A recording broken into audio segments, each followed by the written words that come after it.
Peace and love. Amis de l'histoire, bonsoir. Amis de la vache à cacolac et du delta plein mormon, que la paix soit avec vous.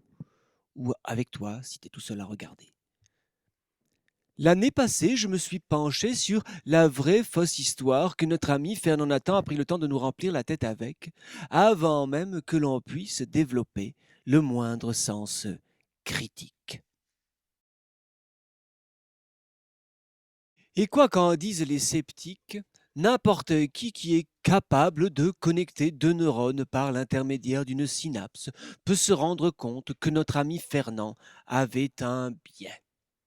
Le biais que nos amis les magouillistes appellent à juste titre le bon biais des bons biaiseurs qui sont là pour nous biaiser la pensée dès le plus jeune âge. Tous les gens de ma génération se sont vus enseigner l'idée que Christophe Colomb est l'explorateur fantastique et extraordinaire qui aurait découvert l'Amérique et dont tout le monde sait qu'il ressemblait comme deux gouttes d'eau à Gérard Depardieu et qu'il n'avait aucune ressemblance avec le comique Michel Colucci. Que, avant son arrivée, le Nouveau Monde était peuplé d'indigènes incapables, guerriers, et dont les femmes vivaient à moitié nues, même durant les hivers les plus rudes. Ça, c'est rude, hein. Et parce que je suis magouilliste, à ne pas confondre avec complotiste, car chacun sait que les complots d'État n'existent pas, mais que les magouilles d'État sont légion, je me suis efforcé de vous apporter par mes élucubrations historiques la notion de la possibilité d'une magouille cherchant à nous dissimuler la vraie histoire du continent des Amériques. Au hasard de mes matinées de Los Angeles, sans la moindre préparation, à l'improvisade, et après quelques taffes d'antidépresseurs, je me suis amusé à vous amuser en amenant votre attention de penseurs qui s'autorisent à penser dans un milieu autorisé sur certains éléments intéressants de notre prétendue histoire. Tout d'abord, il m'a semblé important de poser la question suivante.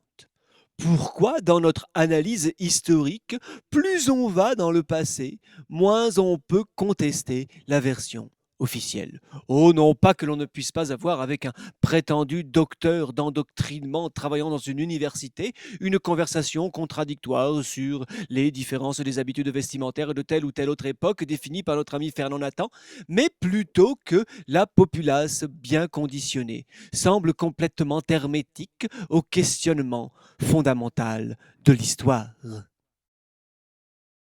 Et pour développer cette notion, j'avais suggéré qu'avec les esclaves de l'Ouest, bien conditionnés, l'idée de questionner la véracité ou l'exactitude des enseignements à propos de l'Antiquité est considérée comme un sacrilège. Et si vous ne me croyez pas, essayez dans n'importe quel contexte social de questionner la notion de l'Empire romain. Dans un café, dans un repas de famille ou toute autre situation, essayez de prononcer la phrase suivante.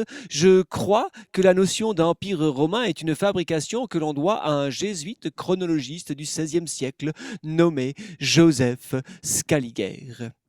Et voyez pour vous-même le mécanisme d'autodéfense de l'esclave conditionné se mettre en branle.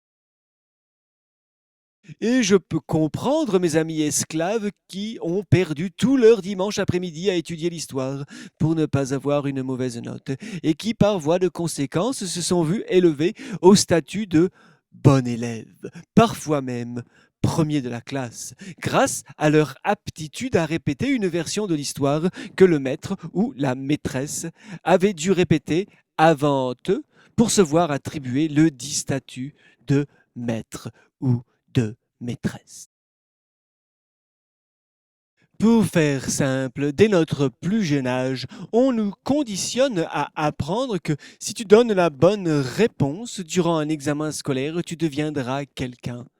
Et si tu ne donnes pas les réponses attendues par ton maître, tu es un cancre et tu finiras chômeur ou caroleur. Et pour ceux dont la dissonance cognitive est en train de gagner le pas sur l'abrutissement télévisuel et qui croient qu'il est impossible de manipuler l'histoire, je vous renvoie aux manipulations quotidiennes des éditocrates et je me permets de vous rappeler que votre maître ou maîtresse n'avait aucun droit de contester la version des programmes officiels. Et donc, apparemment, plus on va vers le passé, plus on va vers la certitude. Et bien évidemment, la notion d'antiquité est incontestable. Et pourtant, dans le cadre de l'histoire des Amériques, il semble néanmoins que les incohérences de la version officielle soient tellement systématiques que de les mettre en exergue peut devenir un jeu auquel tout le monde peut s'adonner, y compris un abruti comme moi.